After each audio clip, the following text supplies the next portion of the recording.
Ouah, c'est fou, hein. Depuis la sortie du 1190, les comparaisons Garp-Gaban battent leur plein. Il y en a beaucoup qui pensent que Gaban, que ce soit le vieux ou le prime, est supérieur à Garp, que ce soit le vieux ou le prime. Et à tous ceux qui pensent ça, écoutez très très bien ce que je vais vous dire, hein. Je ne vais pas me répéter. Écoutez très très bien. Au chapitre 1191, vous allez vous manger une clim. Je pose ça là comme ça, je pars. Je n'ai pas besoin de discuter avec vous. Bonjour à toutes et à tous les amis, j'espère que vous allez bien, que tout se passe pour le mieux pour vous. Bienvenue sur la chaîne, je suis Animarium. Aujourd'hui, on se retrouve pour une nouvelle vidéo sur l'univers de One Piece et aujourd'hui, on se retrouve pour une petite vidéo prévue au chapitre 1191 qui sortira, je pense, la semaine du 20 août. Les amis, on va entrer dans le vif du sujet de notre vidéo sans plus tarder.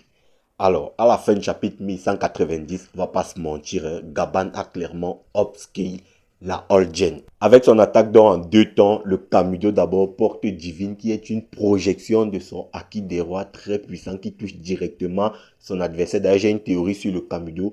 Pour moi, pour toute personne étant capable d'utiliser cette forme de projection de Haki des rois là, parce que à mon avis, ça ne porte pas le nom Kamido pour toute personne capable de projeter son Haki des rois comme ça. Parce que je veux dire, c'est que l'attaque prend le style de celui qui utilise la technique, c'est-à-dire comme Gaban dans le dernier chapitre, du chapitre 1190, a utilisé son Kamido, qui a coupé les branches de l'arbre d'Adam. Les effets étaient tranchants parce que Gaban a un style basé sur la découpe. D'ailleurs, il faut qu'on en parle des proportions parce qu'on parle quand même de l'arbre d'Adam. Et Ripley, la femme de Gaban, nous disait déjà que sur ces branches-là reposaient des villages entiers. Les proportions sont juste gigantesques. Le Haki des rois de Gaban est juste méga puissant. Maintenant, pour un autre personnage qui utilise ce type de projection de Haki des rois là, mais qui lui ne se bat pas avec des lames, mais plutôt avec des poings, les effets ne seront plus tranchants. Le Kamido, entre guillemets, parce que comme je l'ai dit, ce type de projection de Haki des rois ne va pas toujours porter le nom Kamido, ça sera en fonction de celui qui utilise la technique.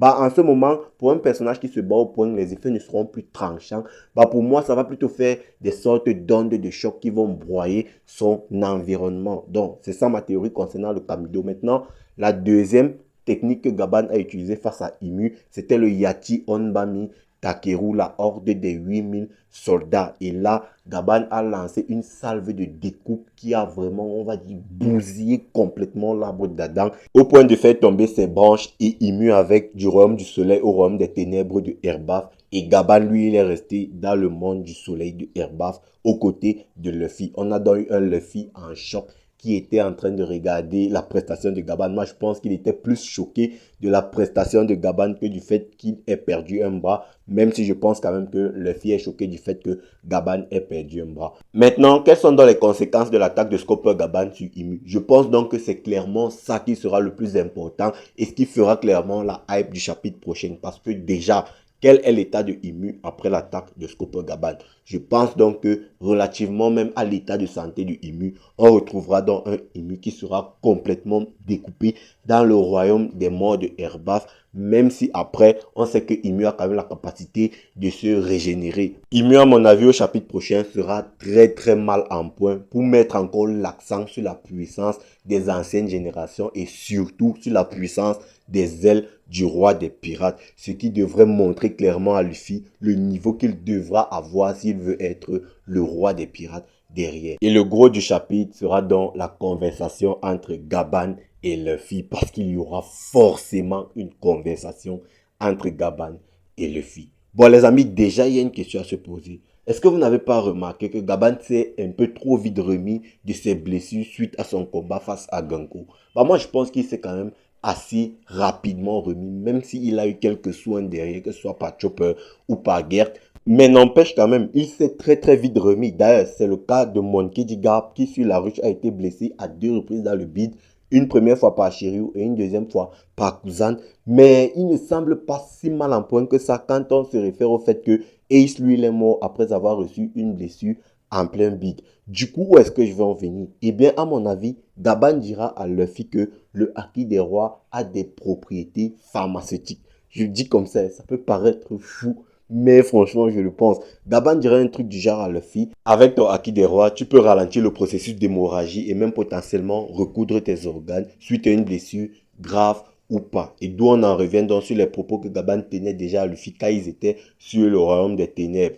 Pour combattre les chevaliers divins, il va falloir faire attention à la façon avec laquelle tu utilises ton Haki des Rois. Et je pense que ça en fait clairement partie. Le Haki des Rois a beaucoup plus de propriétés qu'on peut le penser actuellement. Et je pense que ça va choquer beaucoup. Ça va choquer vraiment plus d'un lorsqu'on apprendra que le Haki des Rois est capable de prodiguer des sons. Et franchement, les gars, je ne vois absolument pas ce manga se terminer sans que Luffy ne développe, que ce soit de par son fruit du démon ou de par son Haki des Rois, une capacité qui lui permet de s'auto-prodiguer des soins. Franchement, je ne vois pas ce manga se terminer sans que Luffy ne développe ce type de capacité.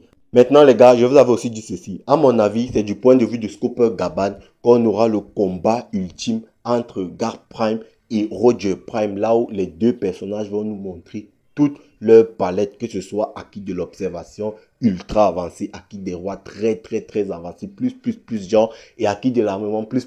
Donc, c'est-à-dire, c'est du point de vue de Scooper Gaban qu'on aura le combat mythique et légendaire entre Goldie Roger et Monkey D. Garp, et on verra quel est le réel niveau de ces deux monstres-là. Parce que, à mon avis, d'après ce que Gaban nous a montré au chapitre 1190, bah, il va falloir qu'on upscale Garp, il va falloir qu'on upscale surtout Gold Roger. Et le truc avec Roger, c'est quoi? Eh bien, c'est que le mec, il n'a pas affronté Imu. Ça, c'est clair. Imu et Roger ne se sont jamais rencontrés. Mais malheureusement, d'ailleurs, j'en ferai une vidéo. À mon avis, voilà, je pense que beaucoup se trompent sur le niveau de puissance de Gold Roger. Je sais qu'il y en a beaucoup qui pensent que, bah, et de façon même unanime dans les communautés One Piece, il y en a beaucoup qui pensent que actuellement, Imu Erbaf est plus puissant que Roger. À mon avis, vous connaissez mon avis à ce sujet. Pour moi, Roger et Garp, d'ailleurs, ils sont plus puissants que Imu. D'ailleurs, j'en ferai une vidéo où je parlerai de la différence de puissance entre Joy Boy et Roger. J'y reviendrai dans une autre vidéo, je crois, peut-être cette semaine, hein, si j'ai du temps, cette semaine, je vous ferai peut-être cette vidéo.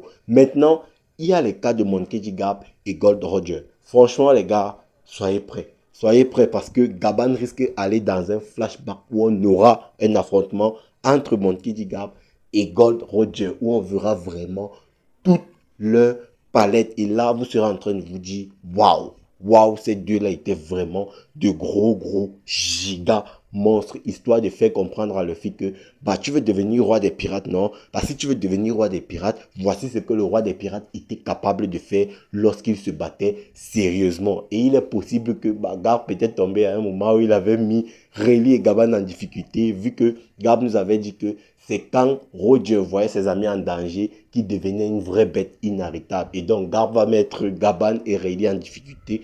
Et Roger va se mettre en colère. Et puis, il y aura un combat dantesque entre les deux. Donc, du coup, à mon avis, Gaban dira un truc du genre à Luffy. Tu veux devenir le roi des pirates, tout comme mon capitaine, et tu es le petit-fils de son plus grand rival. Est-ce que tu sais à quel point ils étaient puissants? Bah, c'était à ce point qu'ils étaient puissants. Du coup, si tu veux devenir le roi des pirates, et surtout avec ta renommée, avec ton destin, avec quoi, comment dire, tout ce par quoi tu es carré, que ce soit de par ton rêve, tous les mentors que tu as eu, Chance, Rayleigh, maintenant Gaban, même ton grand-père Monkey D. Garp et ton père Monkey D. Dragon, tu n'as pas le droit d'échouer. Connais-tu le nombre de personnes qui t'attendent? Connais-tu le nombre de peuples qui attendent que tu les délivres? Et surtout, tu es lié au roi des pirates, mon capitaine, et à son plus grand rival, ton grand-père, qui étaient les plus puissants de notre époque. Donc, tu dois à minima atteindre leur niveau de puissance et ne pas te faire dominer. C'est ça, devenir le roi des pirates. Alors, bouge-toi. Donc, peut-être on partira sur 2 chapitres de flashback de combat entre Garp et Roger. Peut-être 2 voire même 3 chapitres de combat entre Garp et Roger. Et ça sera vraiment une dinguerie. Franchement, si ça arrive, voilà les gars. Franchement, on ne pourra pas faire mieux. Pour moi, je serais complètement aux anges. Bon, les amis, je pense qu'on va s'arrêter là. Je sortirai une vidéo aussi pour parler de l'après-Erbaf parce qu'il y a des dingueries. Franchement, il y a des dingueries concernant l'univers de One Piece parce que là, on est confiné à Erbaf. C'est vrai qu'on prend notre pied, mais je pense que, voilà, dans le reste du monde de One Piece, il se passe aussi de grosses dingueries. Donc, je ferai une vidéo concernant le post Erbaf et je ferai aussi potentiellement une vidéo. Franchement, il faut juste que je cale ça dans mon emploi du temps parce que j'ai beaucoup, je suis un peu trop occupé en ce moment. Donc, voilà, je vais aussi peut-être caler la vidéo sur la différence de puissance entre Gold Roger et Joy Boy. Bref, les amis, portez-vous bien sur Animarium, puis c'est bon. After.